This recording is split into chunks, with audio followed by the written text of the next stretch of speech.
Okay, well, good afternoon, everyone. Thanks for joining the talk today. So my name is Tom Neeson. I'm an assistant professor of geography and environmental sustainability at OU. I'm a conservation biologist by background. And so the talk I'm going to give today is a summary of about the last 4 years or so of work thinking about potential climate impacts on water resources and freshwater ecosystem services in the Red River. So I'm going to summarize a pretty big body of work today. The co-authors on this talk include some CASC research scientists, Derek Rosendahl and Adrian Wooten, and also some postdocs and students in my lab. So let me quickly start off by saying thank you. This work was originally funded by what was at the time the Great Plains Landscape Conservation Cooperative. We got some build-on funding through the South Central CASC and through our department at OU. And so the questions that we're interested in are, as biologists, we're interested in thinking about what might happen if streams get hotter and drier. And so water availability and temperature are the two of the big drivers of species distributions in the Red River. And so the issue that we're concerned about is a lot of species are pretty near the range of their thermal tolerance to begin with. So the first quote here is a quote from a paper by Bill Matthews and Zimmerman in 1990. And so if the streams warm up a little bit, just a couple additional degrees centigrade, which is a big warming, we're looking at extirpation or extinction of a big number of the fish species here. And we're also seeing interaction among a couple stressors. And so we see fragmentation from dams and road crossings that block fish movements. Those other stressors really limit fish's ability to respond and adapt to dewatering and temperature changes driven by climate. And so what I'm going to talk about today, we're focusing on two questions. The first big question we're interested in is trying to understand how water resources and the distribution of stream fish might change under future climate scenarios. So our work is going to focus on the Red River. We're building on some CASC downscaled climate products for the Red River, but I know that similar products are in the works for different river basins in the South Central footprint.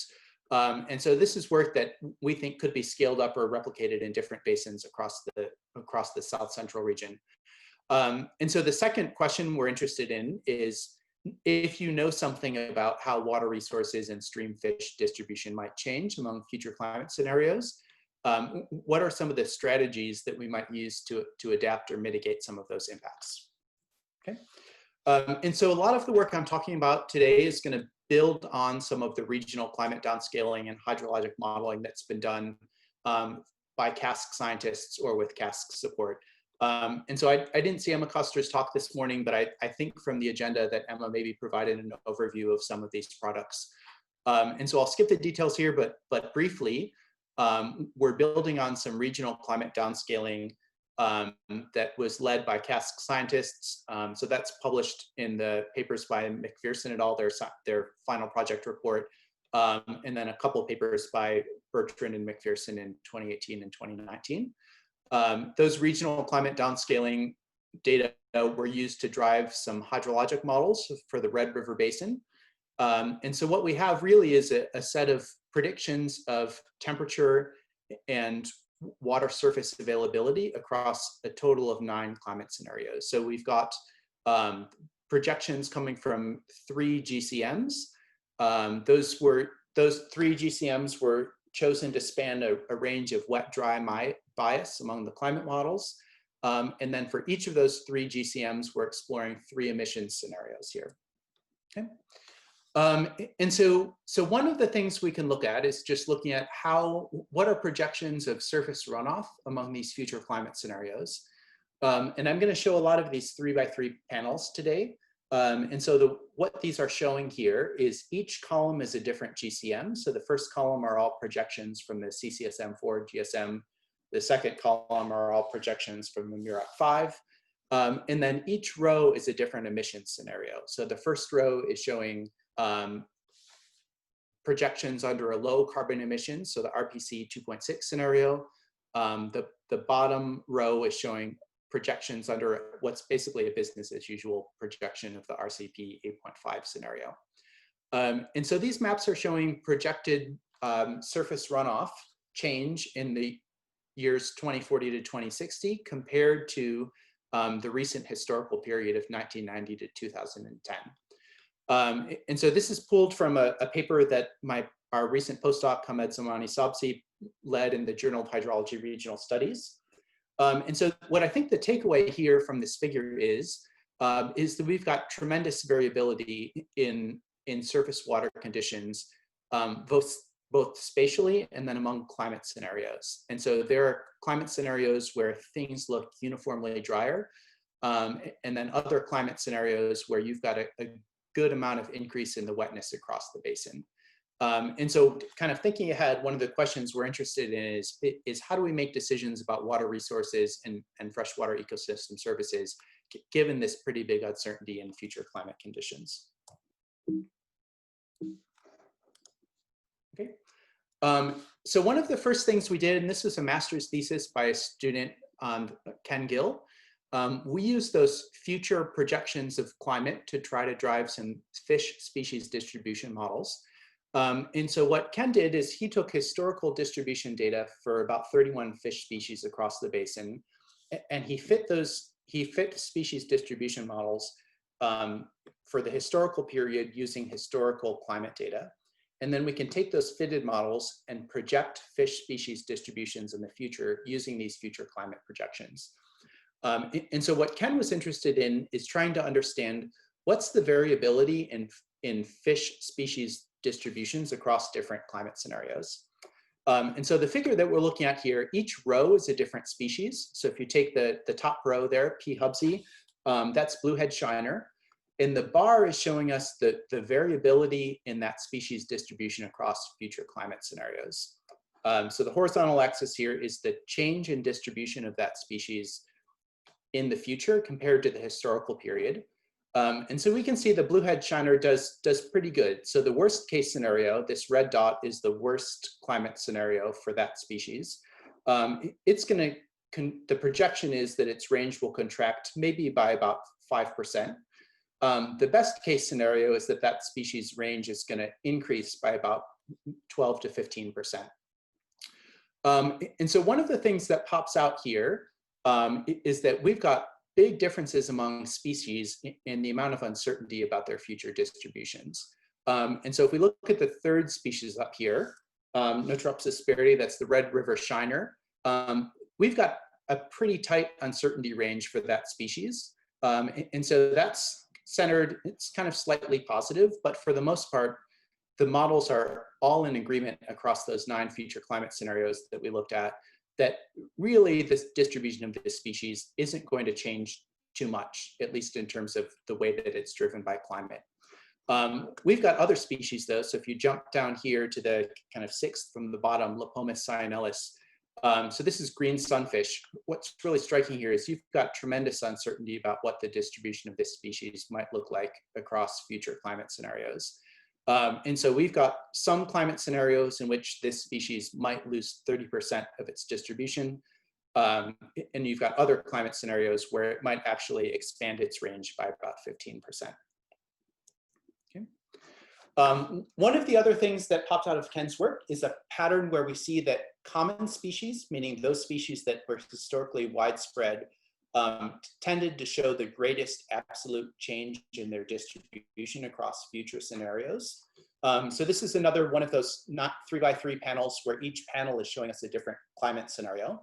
The vertical axis here is the historical distribution of each fish species, and the vertical axis is the change in the distribution in the future climate scenario. And so if we kind of cherry pick and look at this bottom right figure, for example, each dot here is a fish species. And we're seeing this negative correlation here. We're basically showing that fish that were the most widespread tend to have the greatest range contraction in future climate scenarios. Okay. And then you can think about these patterns spatially. So Ken looked at 31 species here. You can kind of map out their distribution across future climate scenarios. And then if you aggregate those projections, sorry, just a moment. So then if you aggregate those 31 species map projections and kind of sum them up, we get these maps of what are basically hotspots of species loss across the basin. And so if you look places that are deep red, those are places where we're projected to have hotspots of species loss, meaning that across most climate scenarios, those are locations where we're projected to lose a lot of species from the basin. Okay. So the second big question, so I introduced two questions at the beginning. We want to think about what are the changes in water availability and freshwater ecosystem services under future climate projections. And the second big question we're interested in is what might we do about it, right? So what are some of the decisions we might make to try to mitigate these impacts? And so the funding that we originally got from the Great Plains Landscape Conservation Cooperative was to build a spatial planning tool for thinking about incentivizing water conservation. And so it's the kind of is a quick cartoon of how we think about this problem. Let's imagine that we've got a river network with 5 water users on this network, and we want to think about when and where we want to incentivize water conservation. So you've got these 5 different users. Let's say that you are an agency that has a payment for ecosystem services scheme, or an NGO where you've got a budget for incentivizing people to use less water. We want a spatial planning tool that tells us when and where we should pay people to use less water to kind of maximize our basin-wide return on investment in incentivizing water conservation. Okay. And so the details of this model are in a paper. This was led by our former postdoc, Hamed Zamani Sabzi. This paper was published in 2019 in Ecological Engineering. But the basic idea here is that we're going to build on we've got a very strong foundation of work done by other scientists at the CASC, compiling some spatial databases of water rights and usage, hydrologic data and models, and ecological weightings based on some of the species distribution models that Ken did.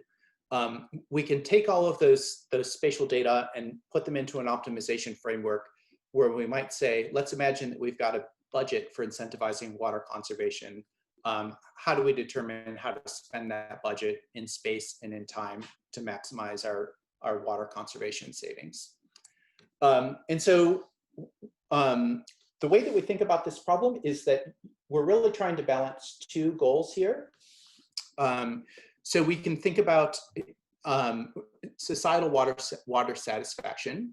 So we can think about, we can take historical water usage across the basin, and we can make decisions about how to allocate water and withdraw water from reservoirs to meet societal needs. The other thing that we might think about doing is having some in-stream flow goals and trying to ensure that we keep a certain amount of water in the river at all times to meet those environmental goals. And so you can kind of, within this model, you can assign different weights to those. And so we might say we want to only think about prioritizing societal water goals. We're not going to put any weight on meeting environmental or in-stream flows. And we can let the model kind of decide how to allocate water usage across the basin just to meet societal goals. We can do the same thing with environmental goals. So we can say, let's let the model put all of the weight on meeting environmental flow goals without regard to meeting societal water use needs. Probably not a good idea, but you can do it.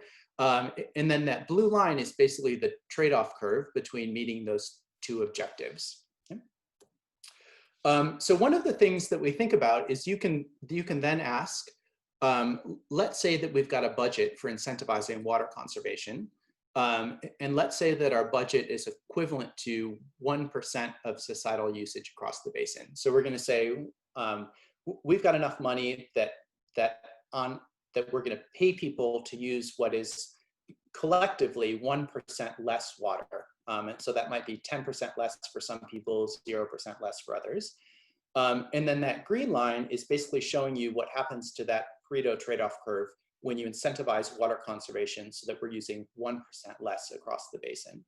And so what I think is pretty cool and intriguing here is that relatively small changes in water consumption, so like up to 3%, can have pretty big impacts. So if we were to kind of get a 3% reduction in our societal water use, you can see that that trade-off curve jumps from the blue one all the way up to the red one.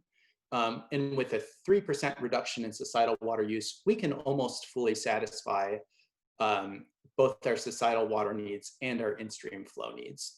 And so this model and kind of a bunch of caveats that are in the paper about kind of the resolution and level of detail in this model. So don't take this as gospel, but I think it's an encouraging and incentive for us to explore this a little bit more and think more carefully about this problem. The other thing that we see here is kind of diminishing returns on water conservation. So that first 3% reduction in societal water use moves you pretty far toward that top right corner. To get all the way to that top right corner and fully meet your environmental societal water needs, you've got to reduce societal water consumption by 21%. So effectively not possible. So one of the follow-on questions we're interested in, so we've got these trade-off curves that tell us something about trade-offs between meeting societal and environmental water needs across the basin. We're interested in understanding how those trade-off curves might shift under different climate scenarios. And so essentially we're asking, under future climate scenarios, is it going to be more difficult or easier to navigate these trade-offs between meeting human water needs and meeting environmental water needs? And we see that, so again, there's lots of uncertainty here, but certainly under the business as usual and the 4.5 emission scenario, these trade-offs get steeper. So the trade-offs are shifting. The small dots here are the trade-off curves under the historical period, and then the larger dots are the trade-off curves in the future period. And we see that under all these climate scenarios, the trade-off curves are shifting toward the bottom left corner. So these trade-offs are getting more difficult under future climate scenarios. Okay. And then one of the questions that, this is an analysis led by Rachel Fogart, who's a recent postdoc in our lab. She was interested in thinking about, so we're thinking about all of the reservoirs, the 31 largest reservoirs in the basin. And Rachel was interested in asking, so we've got lots of uncertainty among these climate scenarios. Can we identify places where we're pretty certain that there's going to be water scarcity in the future? And conversely, can we identify places where we're pretty certain that there's never going to be water scarcity in the future? And so what these little 3x3 panels are showing is the 3x3 panels are basically showing you each box, each of the 9 boxes in there is showing you a grayscale shading with the legend on the bottom that's showing you the % satisfaction of water needs drawn from that reservoir. And so in places that are totally white, we're able to satisfy all of our societal and environmental water needs around that reservoir.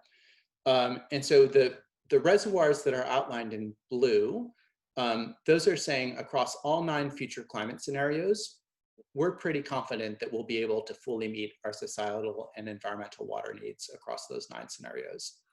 The reservoirs that are outlined in yellow are ones that Rachel has labeled sometimes water scarce. So there are some future climate scenarios where we should be able to fully meet our societal and environmental flow goals. And then there are other future climate scenarios in which we are not going to be able to meet them. And then finally, there are others outlined in red, where across all 9 of these future climate scenarios, we have some water scarcity. So these are places where we're pretty certain that we're going to have some water scarcity in the future.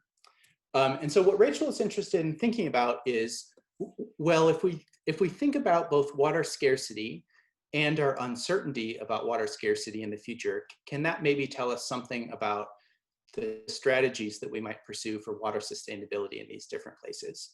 And so this figure is a conceptual model from Rachel's paper that's currently in review. And so the horizontal axis here is just water scarcity in the future from low to high. And the vertical axis is climate uncertainty from low to high. So basically, if you look across a range of future scenarios, are we pretty confident that we know what's going to happen, which would be low uncertainty, or do we see lots of different scenarios across future climate projections, which would be high uncertainty? And so Rachel's idea here is to kind of thinking about that map that we just looked at. In places where you've got high water scarcity in the future and low uncertainty, you can be, so those are colored red here. You can be pretty certain that some kind of investment in water sustainability is going to be needed in the future. And given that we've got relatively low climate uncertainty in those locations, those are places we might be thinking about some kind of high cost, high reward investment, even if it's inflexible, because we have pretty good confidence that that will be useful in the future. The places in yellow are a little bit trickier. Those are places where you might have high water scarcity under some future climate scenarios, but there might be other future climate scenarios where you might not have any water scarcity at all. And so there might be some hesitancy to make a big investment in infrastructure, because that might become a stranded asset in a future when you don't actually have water scarcity. And so Rachel's idea is you might be thinking about kind of flexible, low regret investments here that are kind of moderate cost, moderate reward, and reduce the risk of negative outcomes if we end up in one of these future scenarios where water scarcity is not as bad as we thought it might be. Okay. And then I'm with an eye on the clock, let me just very quickly introduce a project that my PhD student, Sean Weinland, is working on. And so Sean is thinking about kind of a model for prioritizing water conservation, where you think about the socio-political feasibility of doing a project, and also the biodiversity value. And Sean's idea is we want to try to find places where we've got both high biodiversity value and also high socio-political feasibility of doing water conservation. And Sean is defining this in a couple different ways, but his idea is that you can quantify or estimate feasibility roughly by thinking about the challenges associated with meeting both societal and environmental flow goals in particular locations. And so similarly, we can take this framework and think about it across climate scenarios. And just as Rachel was doing, thinking about, can you identify high priority locations across all future climate scenarios? Sean is doing something similar here, where he's saying, let's think about finding locations that are dark blue, meaning they've got both high biodiversity value and high conservation feasibility across all future climate scenarios. And so if you look at some of these reservoirs that have a pie chart that's mostly dark blue, these are places where Sean is saying, you know what, we've got lots of uncertainty about the future, but our best estimate is that these places are going to have high conservation value and high socio-physical feasibility of doing these projects across all future climate scenarios. Okay. And so kind of quickly summarize that. I think the punchline for both the water resources and some of the freshwater ecosystem services work is that we've got a pretty good amount of uncertainty. So we know that things probably won't get better, but we've got a lot of uncertainty about how these things might play out in space and time. We've got some progress on spatial planning tools to help us prioritize water conservation efforts in space and time. And going forward, one of the big questions that we're interested in and would love to continue to think more deeply about is how do we plan for water sustainability under climate uncertainty? I think there's a really rich set of questions about decision-making under uncertainty related to climate, and I'm hoping we get a chance to dig into some of those going forward. So again, that's my last slide. So again, thank you everyone for the chance to talk. Oh, there we are. And thank you to the CASC and the Fish and Wildlife Service for supporting the work.